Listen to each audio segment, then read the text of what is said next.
On deck of the Jolly Roger, the evil Captain Hook was busy plotting with Mr. Smee.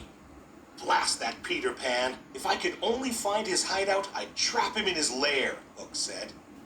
Captain Hook wanted nothing more than to destroy Peter Pan. It was because of a fierce sword fight with Peter that he had a hook where his hand should be.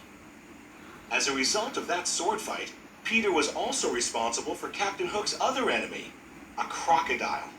When Captain Hook's hand fell into the open waters, the crocodile had gobbled it up and had been chasing the captain ever since. Luckily for Captain Hook, the crocodile had also swallowed a clock, so whenever the captain heard a tick-tock sound, he knew he had to run.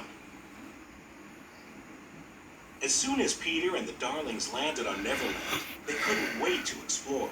Peter told Wendy he'd take her to Mermaid Lagoon, so John and Michael went with a group of Peter's friends, the Lost Boys, to find some Indians. But the Indians snuck up on John, Michael, and the Lost Boys and captured them. Usually the Indian chief played along and eventually turned them loose.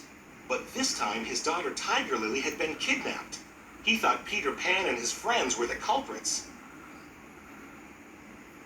Meanwhile, Peter and Wendy were visiting Mermaid Lagoon when they saw Captain Hook and Smee with Tiger Lily. They had kidnapped her.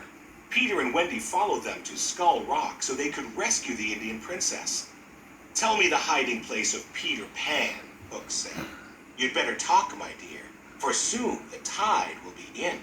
But Tiger Lily was good friends with Peter Pan and refused to tell Hook where to find him.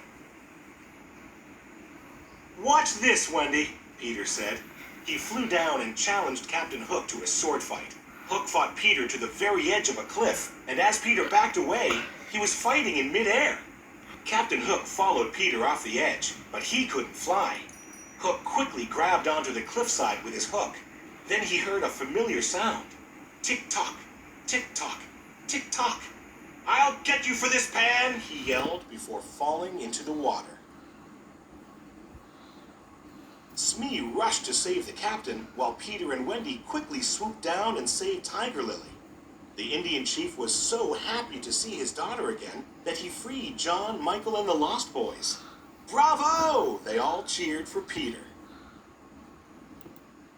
But Hook wasn't giving up. He had Smee kidnap Tinker Bell and bring her to the Jolly Roger, hoping she would reveal where Peter's hideout was. "Welcome aboard, Miss Bell," he said. Then Hook tricked Tinker Bell into revealing Peter Pan's hideout. His evil plan was working. He laughed wickedly as he locked Tink inside a lantern. Meanwhile, at Peter Pan's hideout, Wendy told stories to all of the boys. But she was starting to miss her parents back in London. She told the boys how great it was to have a mother.